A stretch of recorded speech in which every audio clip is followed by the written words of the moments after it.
Ya, vamos a ver, vamos a continuar el tema que hemos estado viendo la semana anterior, que es referente a los fármacos que se utilizan en terapia del dolor, ¿ya? Dentro de estos fármacos que se utilizan en terapia del dolor tenemos a los antiinflamatorios no esteroideos, ¿no? Los famosos AINES, ¿no? Esta es la definición la definición del dolor. Los receptores del dolor son los nociceptores. La clasificación del dolor, hay varias formas de clasificarlas. Una es de acuerdo a su evolución, el dolor agudo, que es el dolor más leve, el dolor crónico, que es más intenso, y de acuerdo a su fisiología, en dolor nociceptivo, que es el más común, y el dolor neuropático, que es el menos común, que se produce debido a una lesión del sistema nervioso, a nivel del sistema nervioso, ¿no? Por lo tanto, el tratamiento no es solo dar antiinflamatorios, sino también se da a algunos neurolépticos, como el caso de la gabapentina, por ejemplo. Ya, esto también lo habíamos visto. eh, Cuando el ácido araquidónico es liberado por acción de las fosfolipasas, sobre este ácido araquidónico actúan las ciclooxigenasas, y cuando estas actúan, esto da lugar a la síntesis de prostaglandinas. También pueden actuar las lipoxigenasas, y si estas actúan, esto da lugar a la síntesis de los leucotrienos, ¿ya? Hay dos tipos de ciclooxigenasas, la COX-1 y la COX-2. La diferencia de estas dos es que cuando esta COX-1 se activa, eso da lugar a la síntesis de prostaglandinas fisiológicas, que son benéficas para nosotros. Pero si se activa esta COX-2, esto da lugar a la síntesis de prostaglandinas fisiopatológicas, que son las que causan daño en el ser humano. Y es ahí donde actúan los AINES, ¿no? Los antiinflamatorios no esteroideos lo que hacen es producir inhibición de estas ciclooxigenasas. Lo ideal es que se produzca la inhibición de la COX-2, es lo ideal, pero la mayoría de los AINES también producen inhibición de la COX-1.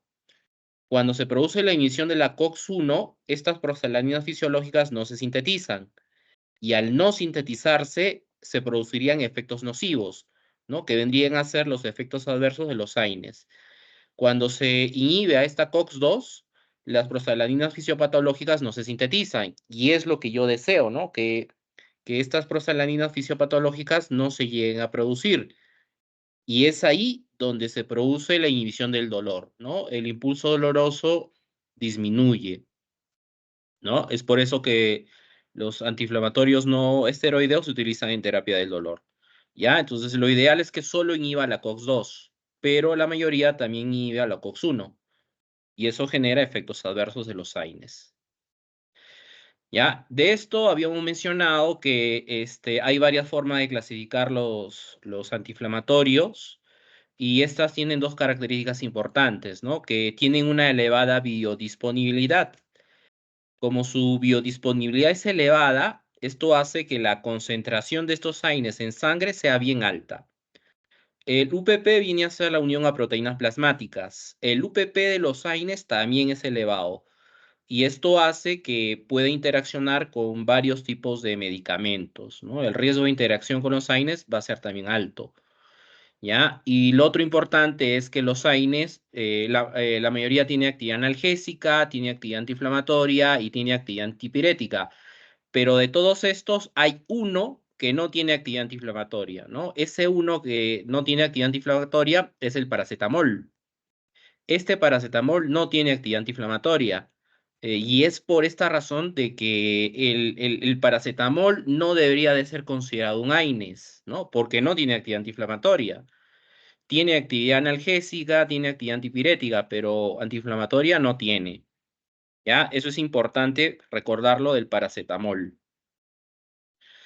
Ahora, de los antiinflamatorios no esteroideos, hay antiinflamatorios que tienen una potente actividad analgésica, ¿no? Es el caso del ketoprofeno, el celecoxib y el ketorolaco. Esos tres tienen una muy buena actividad analgésica, ¿ya? El ketorolaco, celecoxib y ketoprofeno. Esta es la clasificación de los AINES de acuerdo a su actividad sobre la COX. Tenemos inhibidores selectivos de la COX-1 que inhiben de manera preferente a la COX-1. Es el caso del ácido acetilsalicílico a dosis bajas, ¿no? Dosis que estén por debajo de los 100 miligramos, ¿ya? Ahora, inhibidores no selectivos de la COX. Esto significa que son antiinflamatorios que inhiben a la COX-1 y también inhiben a la COX-2. Inhiben a ambos tipos de ciclooxigenasa. Y es aquí donde se encuentra la mayoría de los AINES. ¿Ya? El ácido acetilsalicílico a dosis antiinflamatorias, ¿no? Dosis superiores a los 100 miligramos, ¿no? Por ejemplo, el ácido acetilsalicílico de 500 miligramos. A esa concentración, si yo lo utilizo, va a tener una actividad antiinflamatoria, ¿ya? Pero en dosis bajas, por debajo de 100 miligramos, tiene una actividad cardioprotectora, ¿no? Tiene un efecto antiagregante plaquetario. ¿Ya? En este grupo está la mayoría de los AINES, la indometacina, el piroxicam, el tenoxicam, naproxeno, ketoprofeno, ibuprofeno, diclofenaco, clonexinato y lisina, ¿no? Está en la mayoría de los AINES, ¿ya? Inhibidores selectivos preferenciales de la COX-2 que inhiben de manera preferente a la COX-2 y una leve actividad sobre la COX-1, ¿ya? Aquí hay dos, la nimesulida y el meloxicam. Y luego ya los que son altamente selectivos de la COX-2 tienen una elevada actividad sobre la COX-2, ¿ya? Y una leve actividad sobre la COX-1. A este grupo de AINES se les conoce como la familia de los COPSIPs, ¿ya? Son los COPSIPs. Aquí está el Celecopsip, el Parecopsip y el Heterocopsip, los tres COPSIPs más utilizados. ¿Ya? Las indicaciones estas también las hemos visto, tienen dentro de sus indicaciones son antipiréticos, son antirreumáticos, se utilizan como en profilaxis cardiovascular, es el caso del ácido acetilsalicílico a dosis bajas, ¿ya? Dosis por debajo de los 100 miligramos, como antiquedante plaquetario, ataque agudo de gota, en gota, de manera general, todos los AINES se pueden usar, pero estos son los tres AINES de elección, ¿ya? La indometacina, la fenilbutazona y el piroxicam. Como antipirético, para bajar la fiebre, no se olviden que en adultos se pueden usar estos tres. En el caso de niños, se pueden utilizar estos dos, pero de preferencia se utiliza el paracetamol. ¿Ya? De preferencia en niños como antipirético el paracetamol. Tienen actividad en caso de resfriados, ¿no? En dismenorrea primaria. En caso de hipermenorrea, no se olviden que el ideal es el ácido mefenámico, ¿ya? Este es el AINE ideal en una hipermenorrea, ¿no? En un sangrado excesivo y un cólico intenso, es el ácido mefenámico el ideal. ¿Ya? Cierre del conducto arterioso, tiene indicaciones dermatológicas, es el caso del ácido acetilsalicílico en una concentración alta, en este caso es queratolítico, ¿no? Queratolítico significa que tiene la actividad de producir descamación de la piel, ¿no? Produce descamación de la piel, ¿ya? Y prevención del cáncer de colon, ¿no? El ácido acetilsalicílico y los COPSIPs, ¿ya? Y esto de aquí también es importante. Los COPSIPs, o sea, el Celecopsip, Parecopsip, Heterocopsip, están contraindicados en pacientes con patología coronaria y en pacientes que tengan algún tipo de enfermedad coronaria, ¿no? En esas situaciones están contraindicados, ¿ya? Los COPSIPs, ¿ya? Hasta ahí habíamos llegado. Ahora, los efectos adversos de los AINES, ¿ya? ¿A qué se deben los efectos adversos de los AINES? Estos efectos adversos de los AINES se deben justamente a su actividad sobre la COX-2, perdón, a su actividad sobre la COX-1. Cuando se produce la inhibición de la COX-1, las prostaglandinas fisiológicas no se van a sintetizar. Y como estas son benéficas, se van a producir efectos nocivos, ¿no? Ahora, dentro de los efectos nocivos que producen los AINES, en primer lugar tenemos a lo que son la gastritis, la acidez, el ardor, y también se puede producir úlceras de estómago y intolerancia, ¿no? A nivel digestivo. Ahora, este efecto adverso, ¿a qué se debe? ¿Ya? Esto también lo habíamos mencionado. Este efecto adverso se debe justamente a que los AINES, ¿no? Producen inhibición de la COX-1. Cuando la COX-1 es inhibida, a nivel digestivo tenemos dos prostaglandinas citoprotectoras, la prostaglandina E2 y la prostaciclina, ¿no? La prostaglandina I2, más conocida como prostaciclina. Estas dos prostaglandinas son citoprotectoras. Nos protegen del efecto gastroerosivo del ácido clorhídrico, pero como no se van a sintetizar, eso va a generar este efecto adverso, ¿no? Que son problemas a nivel digestivo. Se puede producir gastritis o se podría producir incluso una úlcera, ¿ya? Eso se debe entonces a la inhibición de la síntesis de las prostaglandinas citoprotectoras, de la E2 y de la prostaciclina. Ahora, con respecto a este efecto adverso, nosotros tenemos AINES que son demasiado gastroerosivos, ¿ya? Que tienen tienen un efecto muy nocivo a nivel digestivo. Es el caso de estos dos, el piroxicam y el ketorolaco, ¿ya? Este piroxicam y este ketorolaco son demasiados gastroerosivos. Y luego tenemos también AINES que son de elevada toxicidad a nivel digestivo, ¿ya? Tienen un elevado riesgo de gastrolesividad. El ácido acetilsalicílico, ¿no? En una dosis alta de 500 miligramos. El naproxeno, la indometacina, el ketoprofeno, el meloxicam, ¿ya? Entonces, si es un paciente que tiene un problema de gastritis, estos dos grupos de AINES no hay que darlos, porque les va a producir algún efecto nocivo a nivel digestivo, ¿ya? Estos que son de elevado riesgo y de muy elevado riesgo, hay que tener cuidado de darlos en un paciente con gastritis. Los que tienen un moderado riesgo de gastrolesividad son estos cuatro: el ibuprofeno, el diclofenaco, el celecoxib, ¿ya? Esos tres se podrían dar, pero también igual con bastante cuidado. Tienen un riesgo moderado, ¿ya? Eso con respecto a este efecto adverso. Ahora, los otros efectos adversos también se deben a la inhibición de prostaglandinas fisiológicas. En segundo lugar, tenemos este efecto, ¿no? Que se produce inhibición de la función plaquetaria, ¿ya? Inhibición de la función plaquetaria. Eh, eh, esto, ¿Esto qué significa? Que podría producirse una hemorragia, se podría producir un sangrado, ¿ya? Puede haber un problema de hemorragia, puede haber un problema de sangrado. Ahora, si sumamos el primer efecto con este segundo efecto, eso vendría a ser una hemorragia digestiva. Es una hemorragia digestiva, que es uno de los principales efectos adversos de los AINES, ¿ya? Los problemas de hemorragia digestiva. Ahora, ¿por qué la hemorragia, no? ¿Por qué la inhibición de la función plaquetaria? ¿Alguien se acuerda? ¿Se acuerdan que prostaglandina era la responsable de la agregación plaquetaria? ¿Se acuerdan? Eso lo vimos en la clase anterior, ¿no? ¿Cuál era la prostaglandina responsable de la agregación plaquetaria en el organismo? A ver, ahí pueden escribir en el chat o si no, lo mencionan.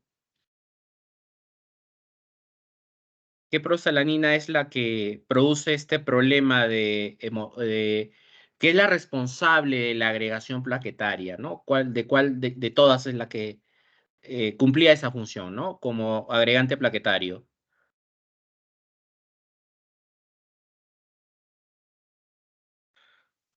No, la prostaglandina I2 es el contrario.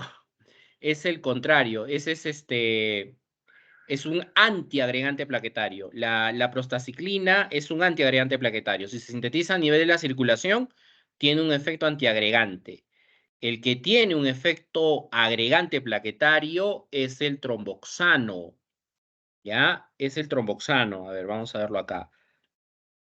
Es el tromboxano A2, ¿ya? La prostaglandina A2. A la prostaglandina A2 se le conoce con el nombre de tromboxano. Ese tromboxano se sintetiza a nivel de las plaquetas por acción de la COX-1 y este es el responsable de la agregación plaquetaria. ¿ya? Es el tromboxano. Entonces, si esa prostalanina no se llega a sintetizar, se va a producir una hemorragia. Y si a eso le sumamos el primer efecto, eso sería una hemorragia digestiva, ¿ya? Un problema de hemorragia digestiva, ¿no? Acá, por ejemplo, es una endoscopía que se le ha hecho al paciente. Se puede ver el daño que se produce, ¿no? Ahí hay una pequeña herida que se puede apreciar e incluso puede haber sangrado, ¿no? Es un problema de hemorragia digestiva, ¿ya? Y eso se debe justamente a la inhibición de las prostaglandinas citoprotectoras y a la inhibición del tromboxano.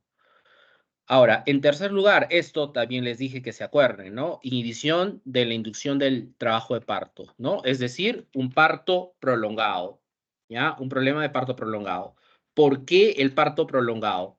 ¿Qué prostaglandinas son las que generan contracción uterina? Yo les había mencionado dos, ¿ya? Yo les había mencionado dos prostaglandinas que son las que generan contracción uterina. Son las responsables de que se genere contracción uterina, ¿no? Se sintetizan minutos antes del parto. No, la I2 no es. Ah, no, es lo que has puesto anteriormente, ¿no, Coraima? A ver, ¿cuáles son esas dos prostaglandinas contráctiles? ¿Alguien se acuerda? A nivel uterino. Prostaglandinas contráctiles a nivel uterino. A ver, ¿cuáles son? No está en las diapositivas, ¿no? Porque eso se los mencioné nada más.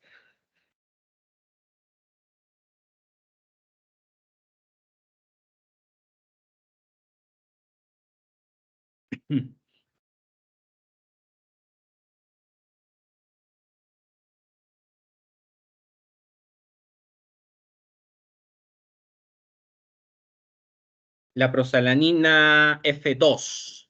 La prostaglandina F2.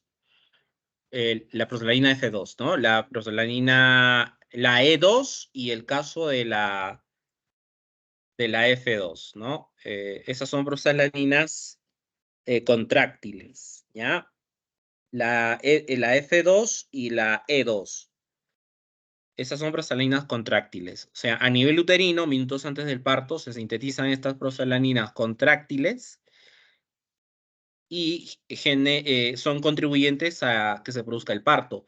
Pero si esas prostaglandinas no se van a sintetizar, eso generaría como un efecto adverso este parto prolongado, ¿ya? Generaría un parto prolongado, ¿no? Inhibición de la inducción del trabajo de parto. Esto viene a ser un parto prolongado. En cuarto lugar, tenemos las alteraciones de la función renal, ¿ya? Incluso podrían llegar a producir una isquemia renal y eso a la larga podría generar un problema de insuficiencia renal, ¿ya? Eso se debe a la inhibición de prostaglandinas que tienen actividad a nivel renal, ¿no? Es el caso de la prostaciclina, la prostaglandina I2 y la prostaglandina E2, ¿no? Estas son prostaglandinas que son responsables de la irrigación sanguínea. Entonces, si estas prostaglandinas no se llegan a producir, no se llegan a sintetizar, eso generaría como efecto adverso alteraciones a nivel de la función renal, ¿no? Como el caso de la isquemia renal, ¿ya? Y en quinto lugar, esto sí es un efecto adverso raro, pero se puede dar las reacciones de hipersensibilidad. Hay algunos pacientes que pueden hacer alergia a los AINES, que son alérgicos a los AINES, ¿ya? ¿Qué tipo de reacciones de hipersensibilidad podrían generar? ¿Ya? Problemas de rinitis alérgicas, problemas de edema angioneurótico, erupciones maculopapulosas, urticaria, el síndrome de Steven-Johnson, un púrpura podría ser, el síndrome de Leigh, que es mucho más severo que el síndrome de Steven-Johnson, ¿ya? Podrían generar broncoconstricción, incluso podrían llegar a producir un asma bronquial. Es por esta razón de que en pacientes asmáticos hay que tener cuidado de dar los AINES. El asma es un problema inflamatorio, Pero como es un problema inflamatorio, no podemos dar AINES, porque los AINES tienen un riesgo de hipersensibilidad. Y el asma es un cuadro alérgico, ¿no? Y si tú das un AINES, podrías agravar la situación. Entonces, como es un cuadro alérgico, el asma, y no podemos dar AINES, en este caso se tiene que dar corticoides, ¿ya? Los antiinflamatorios esteroideos, los corticoides.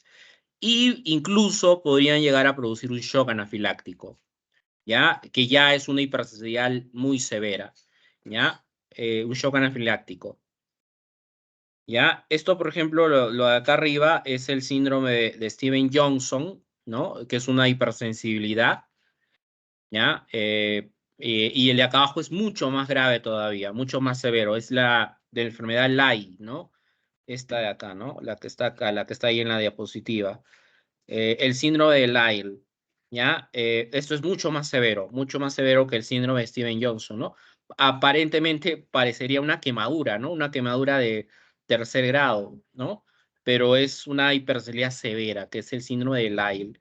Esto puede ser producido por AINES, ¿ya?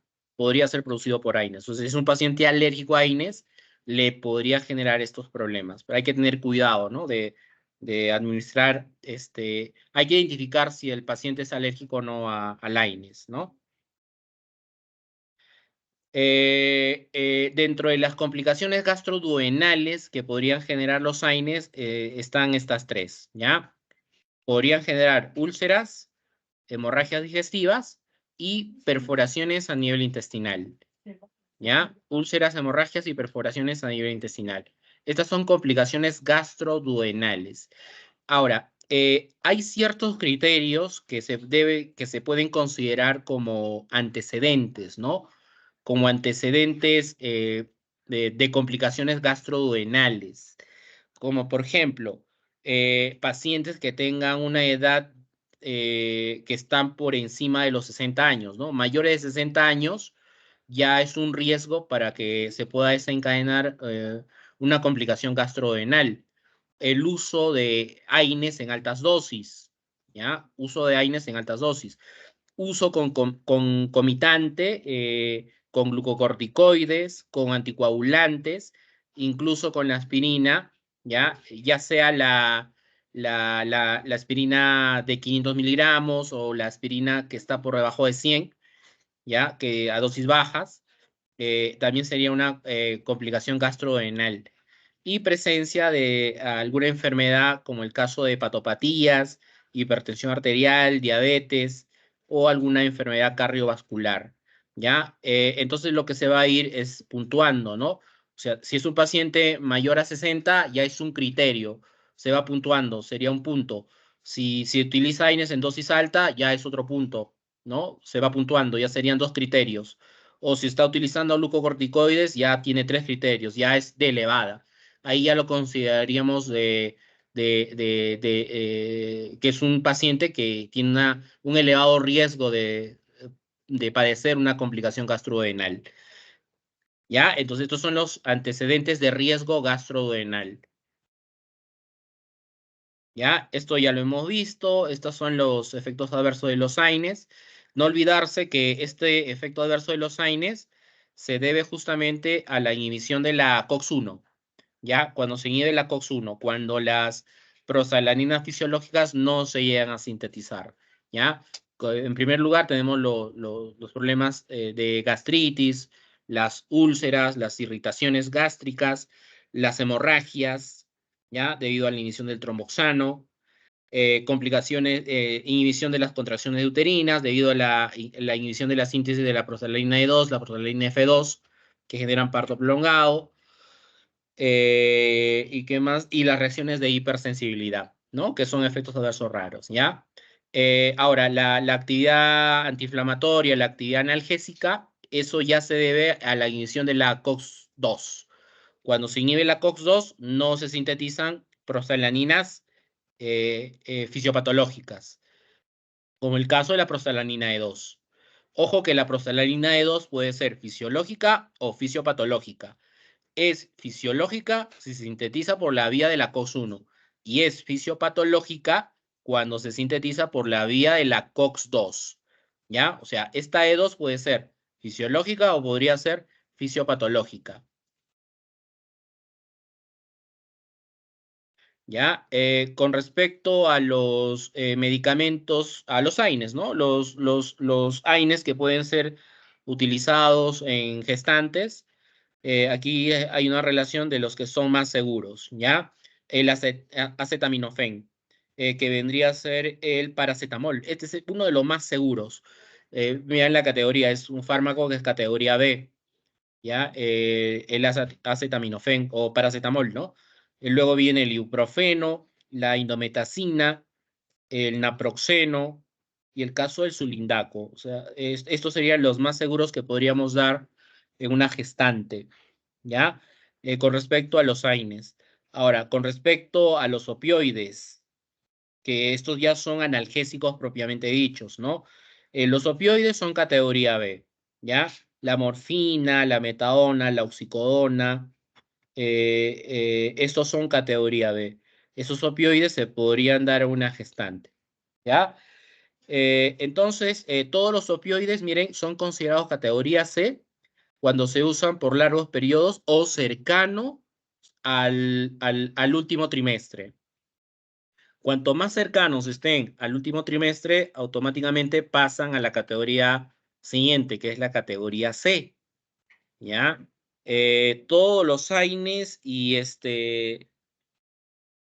todos los AINES y opioides durante el tercer trimestre del embarazo cambian de categoría, automáticamente pasan a ser categoría D.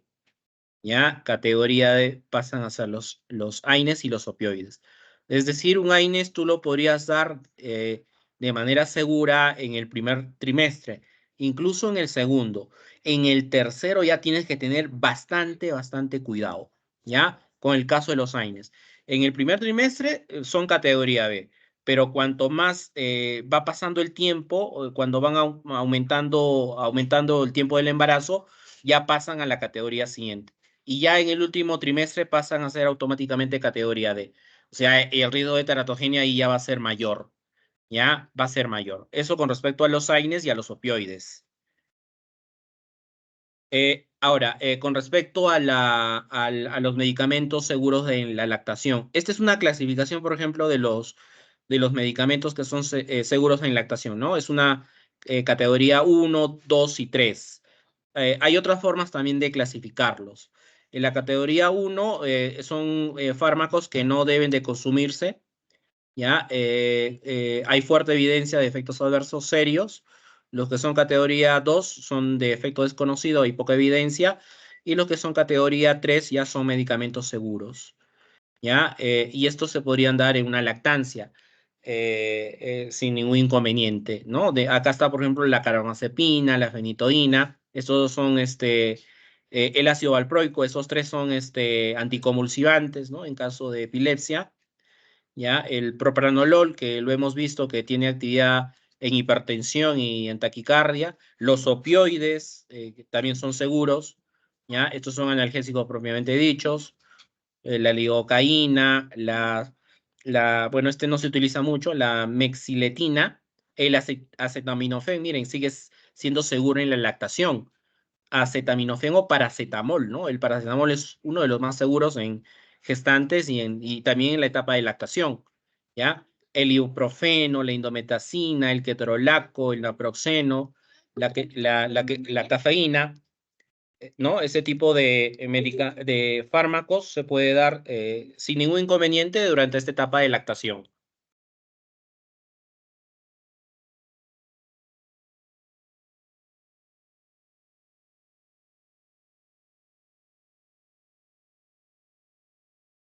Ya, y esto vendría a ser ya las interacciones medicamentosas, ¿no? Hemos dicho que los AINES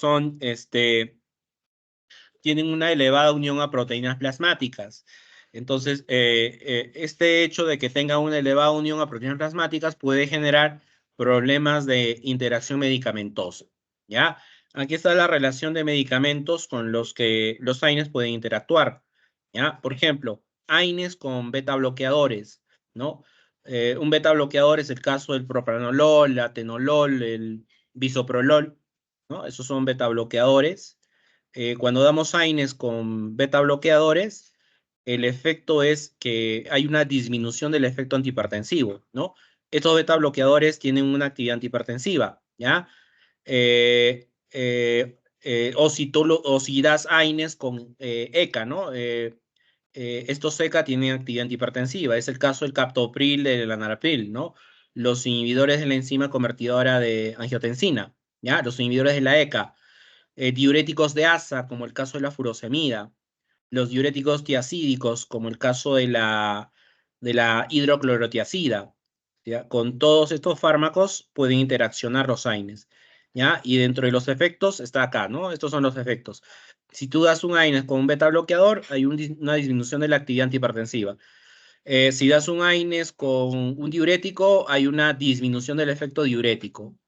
Podría haber problemas de hipercalemia o problemas de insuficiencia renal aguda. ¿Ya? Y aquí están las recomendaciones que se deben dar frente a este problema de interacción, ¿no? Si tienes que dar necesariamente un beta bloqueador o un inhibidor de la ECA, esta sería la recomendación, ¿no? Aumentar la dosis de los antihipertensivos, vigilar la función cardiovascular, ¿no? Monitoreo de la presión arterial, ¿no? El ritmo cardíaco, ¿no? Estas serían las recomendaciones, si es que tienes que dar necesariamente este tipo de medicamentos, ¿ya? Los AINES también pueden interactuar con anticoagulantes y con corticoides, con los glucocorticoides, ¿ya? Si das un AINE con un anticoagulante, como el caso de la warfarina, la heparina, o anticoagulantes de bajo peso molecular, ¿no? Como el caso de la enoxaparina, o algún corticoide, como el caso de la prednisona, ahí va a haber un incremento del riesgo de presentar una hemorragia digestiva, ¿ya? El riesgo de hemorragia digestiva se incrementa si das AINES con este grupo de fármacos, ¿ya? Aquí tienen la recomendación que hay que adoptar. Si das AINES con inhibidores de la ECA, hay un aumento de riesgo de nefrotoxicidad. Si das AINES con digoxina, la digoxina es un fármaco que se utiliza en caso de angina de pecho. En problema de angina de pecho se utiliza la digoxina. El metotrexate, que es un inmunomodulador, es un inmunosupresor, ¿ya? Este metotrexate es un inmunosupresor. El litio tiene una actividad antidepresiva, ¿ya? Para eso se utiliza litio. Si das AINES con alguno de estos medicamentos, ahí hay un aumento de los niveles plasmáticos de estos medicamentos. O sea, la concentración de digoxina, la concentración de metotrexate, la concentración de litio en sangre se va a incrementar, ¿ya? AINES con sulfonilurias. Las sulfonilurias son fármacos que se utilizan como hipolicemiantes orales, ¿ya? En caso de diabetes. Aquí aumenta el riesgo de hipoglicemia. Ya, los niveles de glucosa en sangre van a disminuir. Y finalmente, si das un AINES con otro AINES, y especialmente si es un AINES gastroerosivo, como el caso de ketorolaco, ahí aumenta el riesgo de hemorragia digestiva. ¿Ya? Son las principales interacciones de los AINES.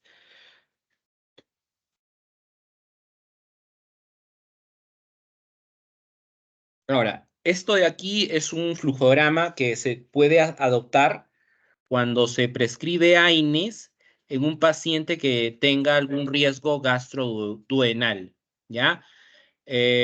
Por ejemplo, a ver, lo de acá, ¿no?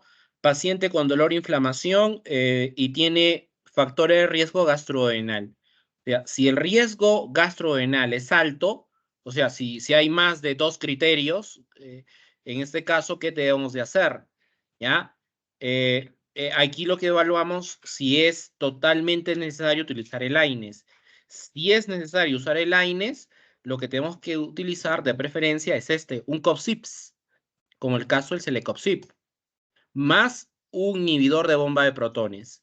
El principal inhibidor de bomba de protones es el omeprazol, ¿ya? Viene a ser el omeprazol. ¿Ya? Esta sería la medida que hay que adoptar. Si no es necesario, simplemente el AINE no se da. ¿ya? Si el riesgo es intermedio, por decir, tenemos dos criterios de riesgo gastroduodenal, ¿ya? En este caso se da los COPSIPs, como el caso del Celecoxib, ¿ya? O se puede dar un AINES que sea menos gastroerosivo asociado a un inhibidor de bomba de protones, como el caso del omeprazol. Si el riesgo es bajo, por ejemplo, si hay un solo criterio, ahí se evalúa si hay problemas de dispepsia. La dispepsia es un problema de mala digestión, ¿ya? Si hay un problema de dispepsia, se da un AINES asociado a un inhibidor de bomba de protones, como el caso del omeprazol. Si no hay problema de dispepsia, se da solo el AINES. Solito el AINES se puede dar. ¿Ya? Entonces, esto es en el caso de los factores de riesgo gastroduodenales. También hay factores de riesgo cardiovasculares, ¿no? Aquí también se puede adoptar ciertas medidas, ¿no? Pero en el caso de nosotros, lo que nos interesa son los factores de riesgo gastroduodenales, ¿no? Que es lo que hemos visto. ¿Ya? Aquí tienen las dosis, esto ya es esto ya lo revisan ustedes, ¿ya? Esta es la dosis mínima con la que se puede empezar, y esta es la dosis máxima que se puede dar del antiinflamatorio, ¿no? Por ejemplo, uno de los más usados es este, ¿no? El paracetamol, ¿ya? El paracetamol se puede dar hasta 2.000 miligramos al día, dividido en 3 a 4 dosis. Máximo 4.000 miligramos al día, ¿no? Dividido entre 3 a 4 dosis. Con el caso del paracetamol hay que tener bastante cuidado, ¿ya? Porque el paracetamol, cuando lo damos en una dosis alta, daña el hígado. El paracetamol es un fármaco hepatotóxico, ¿ya? Es un fármaco hepatotóxico. En una dosis alta, el paracetamol daña el hígado. ¿Alguien se acuerda cuál es el antídoto en una intoxicación por paracetamol? Eso también es importante saberlo. ¿Alguien se acuerda? Lo vimos cuando hicimos mecanismo de acción, ¿no? Cuando empezamos a hablar sobre farmacodinamia. Ahí vimos el antídoto que se utiliza en una intoxicación por paracetamol. ¿Alguien se acuerda cuál es este antídoto en intoxicación por paracetamol? ¿Se acuerda cuál es ese? ¿No se acuerdan?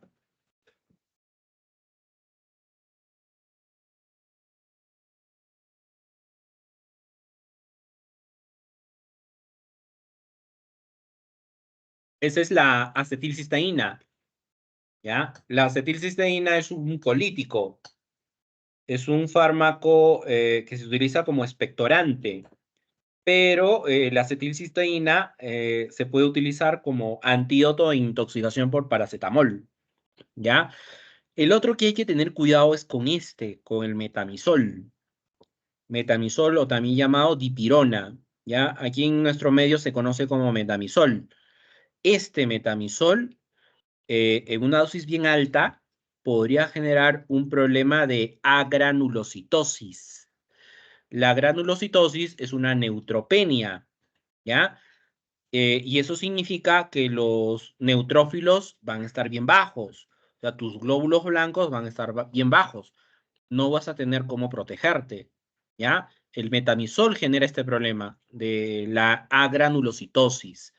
Y hay estudios que incluso han encontrado de pacientes que se ha utilizado el metamizol y le ha producido agranulocitosis, ¿ya? Con ese también hay que tener bastante cuidado, con ese metamizol, ¿ya? Entonces, eso es lo referente a los AINES, ¿ya? A los antiinflamatorios no esteroideos. Ahora, con respecto a los opioides, ¿ya? Los opioides, que son los analgésicos propiamente dichos, ¿ya? Estos opioides actúan sobre receptores opiáceos. Los receptores opiáceos se encuentran a nivel del sistema nervioso central. Es el caso del receptor mu, el receptor kappa y el receptor delta, mu, kappa, delta. Esos son los receptores de los opiáceos, ¿ya? Dentro de estos fármacos tenemos agonistas puros, que son agonistas de estos receptores opioides, principalmente el receptor mu, ¿ya? Y dentro de estos agonistas puros, tenemos el caso de, acá está la mayoría, ¿no? Los más usados, está la morfina, la codeína, bueno, la heroína que no existe en el Perú, pero en el caso de otros países como Estados Unidos, por ejemplo, en sus hospitales sí tienen heroína. Aquí en el Perú no tenemos este opioide, ¿ya? La petidina, este sí lo tenemos, petidina o meperidina, es lo mismo, ¿ya? La metadona, el fentanilo, el tramadol, la loperamida, la oxicodona, ¿ya? Estos son los principales opiáceos. Ahora, en el caso de una intoxicación por un opiáceo, ¿ya? El antídoto que se utiliza es otro opioide, ¿ya? Ese antídoto es la naloxona, este de acá. Este es un opioide y este es el que se utiliza en la intoxicación por estos opioides de acá arriba, ¿ya? La naloxona es el antídoto en intoxicación por opiáceos. Dentro de los usos clínicos, el principal es la actividad analgésica, ¿ya? Pero en un dolor intenso, en un dolor fuerte, por ejemplo, por cáncer, ¿no? O cirrosis hepática, ¿ya? Ahí tenemos a la morfina, el más potente, ¿no? La morfina es uno de los más potentes. Luego tenemos a la petinina, este de acá. Los dos lo tenemos aquí en el Perú, ¿no? Morfina, petinina, ¿ya? La codeína también tiene una actividad analgésica. En este caso, la codeína se utiliza como antitusígeno. Su principal uso de esta codeína es como antitusígeno, ¿ya? El tramadol, que es un opioide débil, ¿ya? El fentanilo, que también tiene actividad analgésica, el propoxifeno y la bupremorfina. Estos son los principales analgésicos que tenemos, ¿ya? Pero en el caso de la morfina, la petina, el fentanilo, lo vamos a utilizar en un dolor fuerte, en un dolor intenso, un dolor muy severo, ¿ya? Como antitusígeno, la codeína. Este es el que se utiliza como antitusígeno, ¿no? La codeína es un sedativo de la tos incluso, ¿no? ¿Ya? Como es un opiáceo, puede generar como efecto adverso, por ejemplo, sequedad de la boca, ¿ya? Incluso puede producir sedación también, sueño. Como antidiarreico, este es la loperamida. Tiene actividad antidiarreica, ¿ya? La loperamida. Luego, de aquí, en intoxicación por opioides, ¿ya? En una intoxicación por opioides, el antídoto es la naloxona. Este de acá, ¿ya? Entonces, acordarse la actividad analgésica, la actividad antitusígena, la actividad antidiarreica y el que se utiliza en intoxicación por opiáceos, ¿no? Que es la naloxona, ¿ya? Estos son sus efectos adversos, frecuentes, esporádicos e infrecuentes. Los frecuentes podría generar náuseas, vómitos, somnolencia, porque actúan a nivel del sistema nervioso, ¿ya? Pueden generar confusión, puede haber problemas de estreñimiento, puede haber náuseas, vómitos, sequedad de la boca, ¿ya? Puede haber inquietud, puede haber alucinaciones y convulsiones mioclónicas, ¿ya? Esos son los efectos adversos de los opioides. Y raros, puede generar depresión respiratoria y podría generar dependencia. Pero estos dos ya son efectos adversos raros, ¿ya? Estos son raros. Por lo general puede haber sequedad de la boca, somnolencia, náuseas, vómitos, problemas de estreñimiento, ¿ya? Esos son los efectos adversos más frecuentes. Ahora, con respecto a lo que es la escalera analgésica, ¿ya? Existe una escalera analgésica que corresponde al tratamiento del dolor, ¿no? Entonces, lo que es el tratamiento del dolor, ¿ya? Entonces, el primer peldaño es si es un dolor leve, ¿ya? El segundo peldaño es un dolor un poco más fuerte. Y el tercer peldaño ya es un dolor mucho más intenso, un dolor crónico, ¿ya? Un dolor leve, un dolor agudo, utilizamos los AINES, los antiinflamatorios, paracetamol, ibuprofeno, ketoprofeno, diclofenaco, naproxeno, ketorolaco y los COPSIPs, ¿ya? Con el caso del Celecoxib. Ahora, si el dolor es un poco más intenso, ahí ya podemos utilizar opioides débiles, ¿ya? Un opioide débil, como el caso, por ejemplo, del tramadol. Empezamos con el tramadol. La codeína, si hay un problema a nivel respiratorio, ¿no? Por ejemplo, si hay una tos intensa. Si hay una tos intensa, utilizamos ahí la codeína. ¿Ya? Si es un problema de dolor, el tramadol. Y lo podemos asociar a un AINES. De preferencia, el tipo de AINES al que vamos a asociar debería de ser un AINES que tiene actividad analgésica. Y ya les mencioné cuáles son esos AINES que tienen actividad analgésica. El Celecoxib, el ketorolaco y el ketoprofeno. ¿Ya? Esos tres. Y el ketoprofeno y el ketorolaco son gastroerosivos, no olvidarse. ¿Ya? Ketoprofeno y ketorolaco son gastroerosivos. El Celecoxib sí no es gastroerosivo. ¿Qué ocurre si el dolor es mucho más fuerte, mucho más intenso? Si el dolor es mucho más intenso, más fuerte, utilizamos ya opioides potentes. ¿Ya? Y dentro de los opioides potentes está la morfina, está el fentanilo, está la petidina, la buprenorfina o la hidromorfina, ¿no? A nivel hospitalario tenemos la morfina, el fentanilo y la petidina, ¿ya? Esos son los opioides potentes que hay a nivel hospitalario.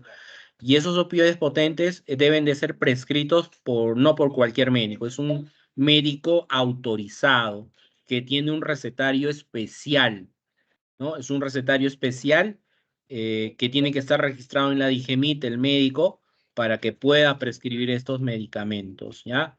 Estos opioides potentes.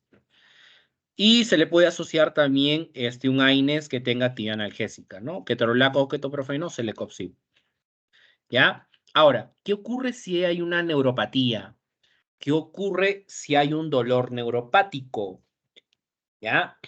Si es un paciente que tiene una neuropatía, si tiene un dolor neuropático, podemos adicionarle un analgésico coadyuvante. ¿Ya? Lo asociamos con un analgésico coadyuvante. Y estos son los fármacos que tendrían actividad coadyuvante en neuropatías, en dolor neuropático. Antidepresivos como la imipramina, la amitriptilina, ¿ya? Neurolépticos como la clorpromacina, el haloperidol, ansiolíticos, las benzodiazepinas, como el caso del lorazepam, diazepam, el clobazam, ¿ya? Anticonvulsivantes como la carbamazepina, la pentina, la difenilidantoína, que es la fenitoína, esta es la fenitoína, ¿ya? De todos estos, uno de los más usados es la apentina, ¿ya? La apentina es uno de los más usados. O sea, en cada peldaño tú vas evaluando cómo está el dolor, ¿no? Esa neuropatía, ese dolor neuropático. Si es leve, utilizas lo de acá y lo asocias a este coadyuvante, ¿ya? Si es un poco más intenso, ya un opioide débil, puedes asociarlo a un AINES analgésico y siempre con el coadyuvante, ¿no? Analgésico.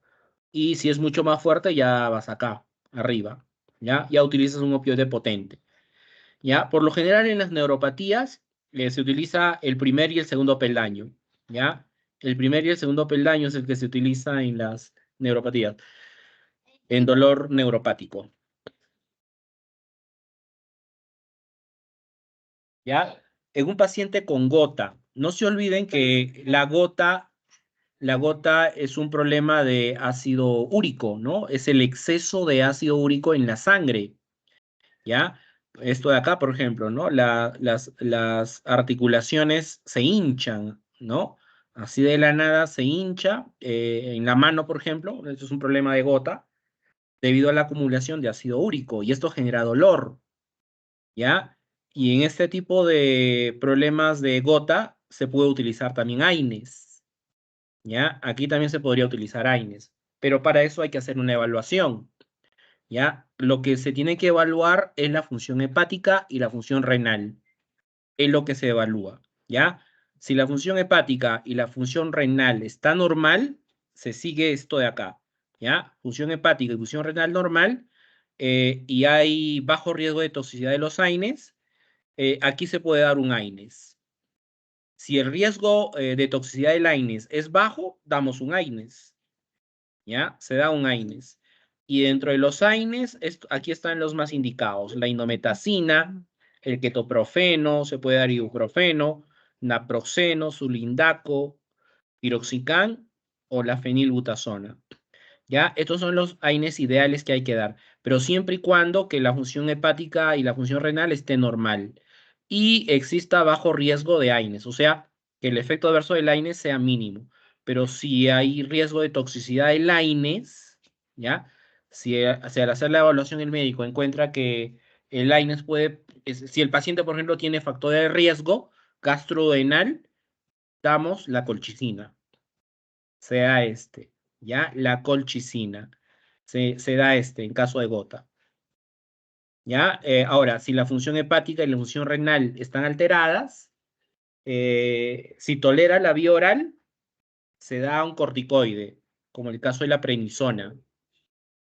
¿Ya? Se da la prednisona. Ahora, si no tolera la vía oral, se da la triancinolona. Esta triancinolona se administra por vía parenteral, incluso se puede aplicar a nivel de las mismas articulaciones, ¿ya? Y se da un tratamiento también con corticoides, en este caso parenterales, corticoides parenterales, ¿ya? Entonces, este es el esquema para lo que es el tratamiento de la gota. Ahora, el caso de los glucocorticoides, ¿ya? Los corticoides. Tenemos glucocorticoides sistémicos. Un glucocorticoide sistémico es un corticoide que alcanza concentraciones altas a nivel de la circulación, ¿ya? Ese es un corticoide sistémico. Y la relación está acá, ¿no? Estos son corticoides sistémicos. La betametasona, por ejemplo. Esta betametasona se puede utilizar por vía parenteral. Incluso hay una presentación por vía oral de betametasona y también por vía tópica, ¿ya? La betametasona. El deflazacort es un corticoide también muy bueno, pero en este caso solo se da por vía oral. La dexametasona. Hay dexametasona oral, hay dexametasona parenteral y también hay una dexametasona tópica, ¿ya? La hidrocortisona, me parece que hay una presentación oral, ¿ya? La que yo conozco es la parenteral, la hidrocortisona parenteral, pero me parece que hay una presentación oral, ¿ya? Pero de preferencia la que se utiliza más a nivel hospitalario es la hidrocortisona parenteral, ¿ya? La metilprednisona, este también es un corticoide parenteral. A ver, un ratito, prednisolona, ¿dónde está?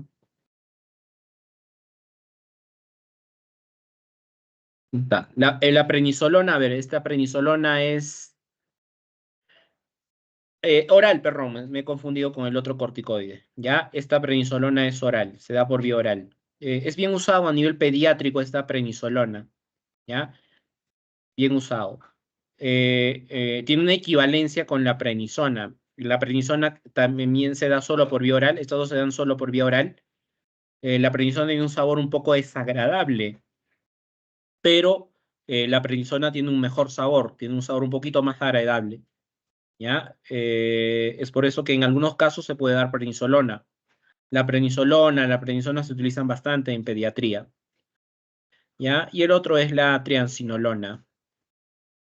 ¿Ya? Estos son corticoides sistémicos. Corticoides inhalatorios, que se utilizan por vía inhalatoria. El más utilizado de todos es la beclometasona, ¿ya? La beclometasona es un corticoide inhalatorio. Este es el más utilizado. Luego tenemos a la budesonida, la fluticasona, la mometasona es otro corticoide inhalatorio, ¿ya? Que se utiliza. La triancinolona también tiene una presentación inhalatoria. De todos estos, los más utilizados son la beclometasona, la budesonida, la fluticasona y la mometasona. Esos son los corticoides inhalatorios más usados, ¿ya? Tópicos, corticoides tópicos, el caso de la hidrocortisona, tiene una presentación tópica. La beclometasona, esta también es tópica, ¿ya? El clobetasol es tópico, la betametasona también es tópico, ¿no? Este es el grupo de los corticoides tópicos, ¿ya? A nivel de la piel que se pueden utilizar. Ahora, con respecto al mecanismo de acción de los corticoides, con respecto a su mecanismo de acción, estos tienen dos tipos de mecanismo de acción, ¿ya? Tienen un mecanismo de acción genómico y un mecanismo de acción no genómico, ¿ya? Genómico y no genómico. El mecanismo de acción genómico de los corticoides, ¿en qué consiste? Esto lo hicimos en la parte de bioquímica, ¿no? Cuando hablamos de los lípidos esteroideos. El caso de los corticoides, el receptor de los corticoides se encuentra a nivel del DNA, ¿ya? A nivel del DNA se encuentra el receptor de los corticoides. Entonces, cuando se administra un corticoide, este corticoide lo que tiene que hacer es atravesar la membrana, atraviesa fácilmente la membrana celular y también la membrana nuclear, ¿ya?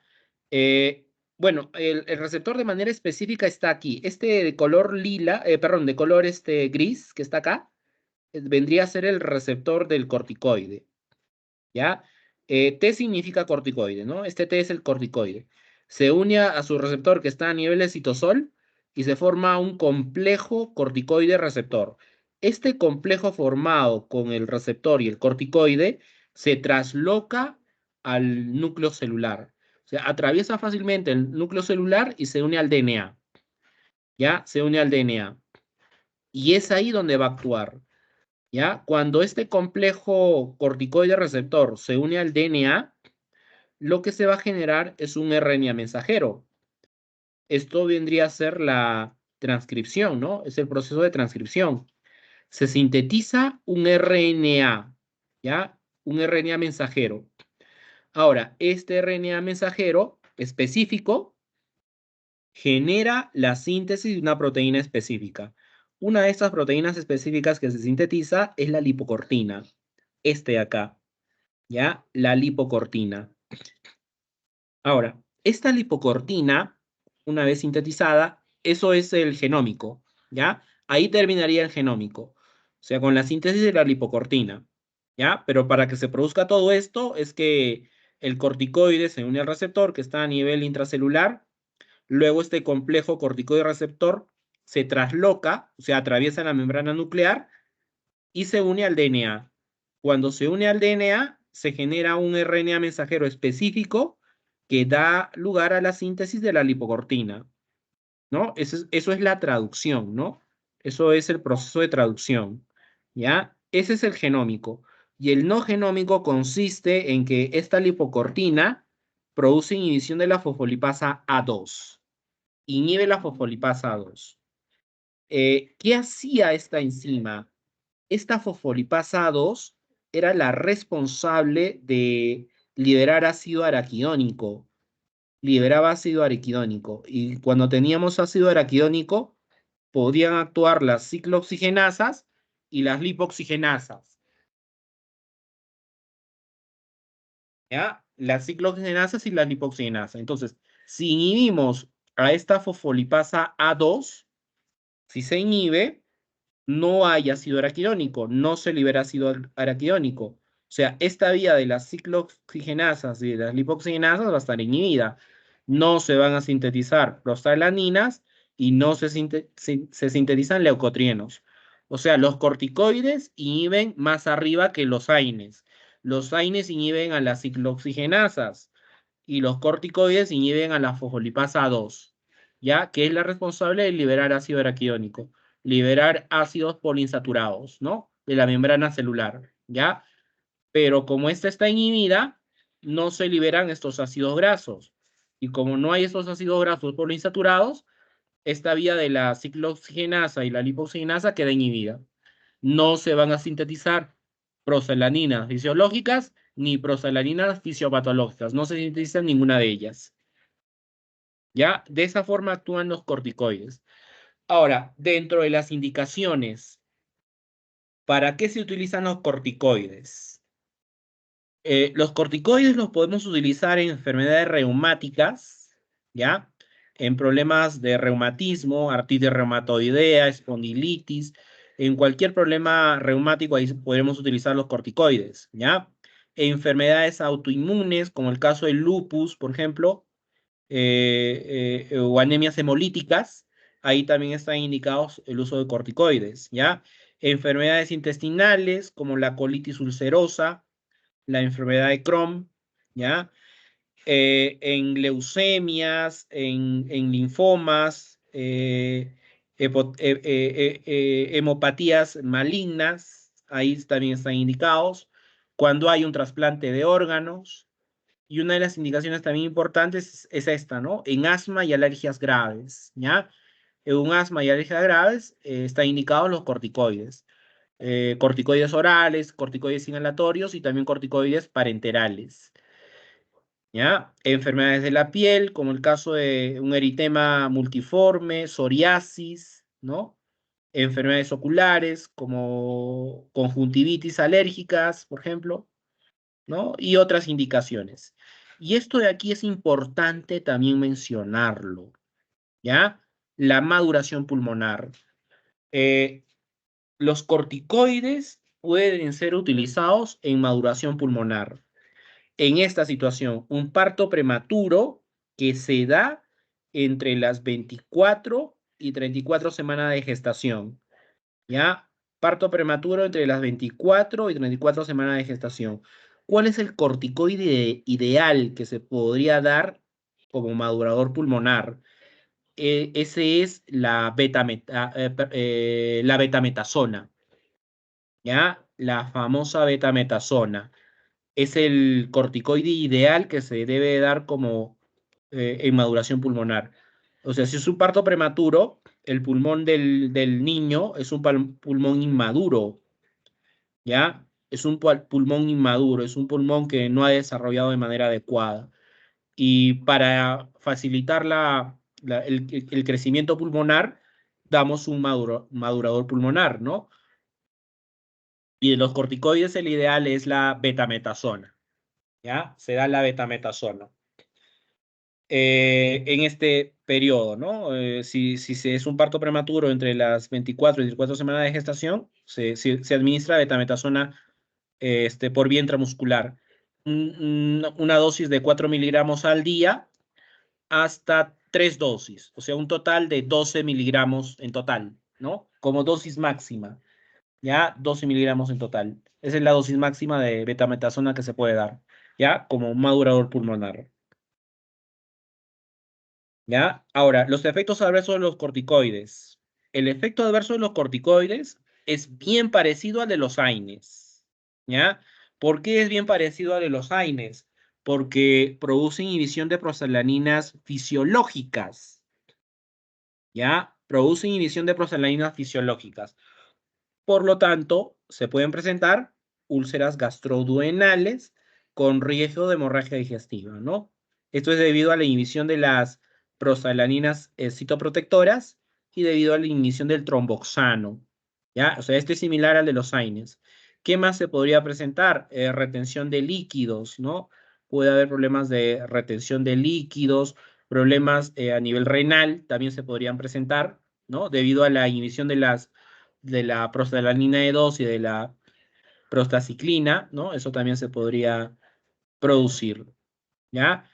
Otros efectos adversos, puede haber hiperglicemia, alteración del humor, puede haber problemas musculoesqueléticos como problemas de osteoporosis, ¿ya? Afecciones dérmicas como acné, por ejemplo, puede presentarse problema de cataratas, puede haber problemas de hipertensión arterial, puede haber inhibición del crecimiento, incremento del apetito, del peso, puede haber diabetes, ¿ya? Desórdenes psiquiátricos como la depresión.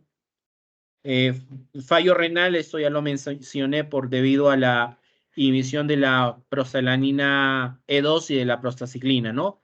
Que se sintetizan a nivel renal también.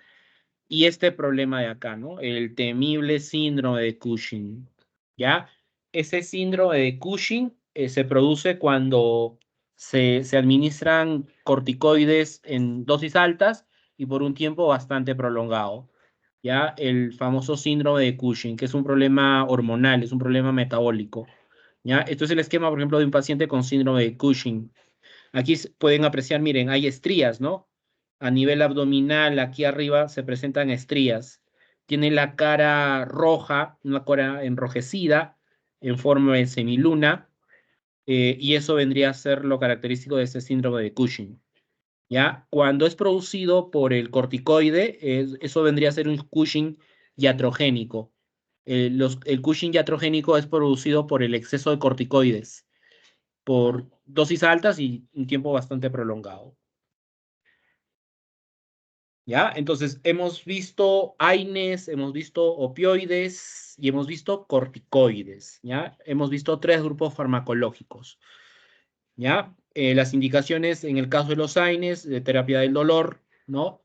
Eh, en el caso de los opiáceos, se utilizan como analgésicos potentes, son analgésicos propiamente dichos, ¿no? El caso de los opioides, empezamos con un opioide débil, como el caso del tramadol, y si el dolor es mucho más fuerte, mucho más intenso, ya utilizamos un opioide potente, ¿no? Como el caso de la petidina, la morfina, ¿ya?